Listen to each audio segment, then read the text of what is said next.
அனைவருக்கும் வணக்கம். ராமாயணத்தில் ஒரு சீன். சீதை தேடிட்டு இருந்த ராமருக்கு இப்போ எங்கே இருக்காங்கன்னு கண்டுபிடிச்சி அனுமன் சொல்லிட்டாரு, கண்டேன் சீதைன்னு சொல்லிட்டாரு. இலங்கையில் இப்போ போர்படையில் கூட்டிகிட்டு போய் ராவனோட போரிட்டு சீதையை மீட்டுக்கிட்டு வரணும். இப்போ என்ன செய்யணும் அப்படின்னாக்கா, கடலில் பாலம் அமைக்கணும். அதுக்கு சமுத்திரராஜனோட அனுமதி வேணும். அதுக்கு என்ன செய்யணும்னு கேட்கும்போது, அதுக்கு கற்பப்புல் மேலே அமர்ந்து ஒரு பிரார்த்தனை பண்ணிக்கணும்னு சொல்கிறாங்க. அதை செய்கிறாரு. இவருடைய பிரார்த்தனைக்கு சமுத்திரராஜன் செவி சாய்க்கலை. இவருக்கு கோபம் வந்துடுது. ஏன்னா தேடி கண்டுபிடிச்சிட்டாரு.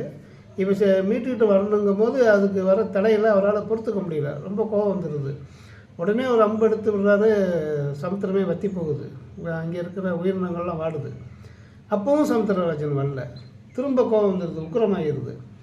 உடனே பிரம்மாஸ்திரத்தை எடுக்க போகிறாரு. பிரம்மாஸ்திரத்தை எடுத்தால் என்ன ஆகுன்னு எல்லாத்துக்குமே தெரியும், பேரழிவு. அதனால சமுத்திரராஜகுமாரன் உடனே பிரசன்னமாகிடுறாரு. பிரபு மன்னிக்கணும் மன்னிக்கணும் காலில் விழுந்துடுறாரு. 2 மீனுக்கு இடையில் ஒரு சமரசம் பண்ண வேண்டிய சூழ்நிலை இருந்ததுனால உங்கள் கோரிக்கையை செவிசாய்க்க முடியாமல் போயிடுச்சு, மன்னிக்கணும், நான் என்ன செய்யணுங்கும் போது தனக்குரிய தேவையை சொல்கிறாரு. இதுதானே பிரபு, உடனே இப்போ நம்ம ஆவணம் செய்வோம்னு சொல்லி உடனே சமுத்திரத்தில் கடல் பாலம் கட்டுறதுக்கு இவரும் ஒரு யோசனை சொல்கிறாரு. உங்கள் படையிலே இருக்கிற நலன், அதாவது மயனோட பிள்ளை, அவனை வச்சு இந்த கற்களை கடலில் தூக்கி போடும்போது நலன் மூலியமாக கடலில் போடுங்க, அப்போ தான் கல்லெல்லாம் மிதக்கும், அவனுக்கு அப்படி ஒரு சக்தி இருக்குது அப்படின்னு சொல்லுவார். அவனை பயன்படுத்திக்காங்க, உங்கள் காரியம் ஜெயமாகும்னு சொல்லி வாழ்த்திட்டு கிளம்பிடுறாரு. நலனுக்கு எப்படி இந்த இது வந்துச்சு அப்படின்னாக்க, அவன் சின்ன பிள்ளையாக இருக்கும்போது கடலில் மலையில் வாழ்ந்துட்டு இருந்தவன் தானே, கல்லெல்லாம் தூக்கி போட்டு விளாண்டுட்டு இருப்பான். அப்போ கடலுக்கு அடியில் யாகம் பண்ணிகிட்டு இருந்த, அதாவது தவம் பண்ணிகிட்டு இருந்த முனிவர்களுக்கு ரொம்ப கோபம் வந்துடுது. அப்போ என்ன பண்ணிடுறாங்க, இவன் போடுற கல்லெல்லாம் மிதக்கணும் அப்படின்னு ஒரு சாபம் கொடுத்துட்றாங்க. அந்த சாபம் இப்போ வரமாக மாறிடுச்சு. அதாவது ராமனுக்கு இவர் காரியத்துக்கு உதவுது, ராம காரியத்துக்கு உதவுது.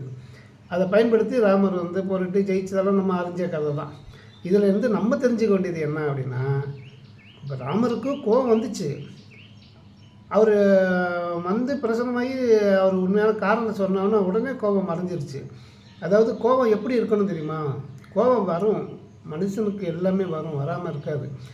ஆனால் நீர் கிளிய எய்த வடுப்போல மறுமே சீர் ஒழுது சான்றோர் சினம் அப்படின்னு சொல்லுவாங்க. இந்த நன்னூலில் தான் சொல்லியிருக்கு. தண்ணியில் கோடு வச்சா எப்படி உடனே மறையுமோ, அது மாதிரி நமக்கு கோபம் மறையணும். அதே பிடிச்சி வச்சுட்டு இருக்கக்கூடாது. பழனி மலைக்கு வந்த முருகன் திரும்பி போக மாட்டேன்னு பிடிவாதம் பிடிச்ச மாதிரி கோபத்தை பிடிவாதமாக வச்சுட்டு இருக்கக்கூடாது. ஆறுவது சினம்.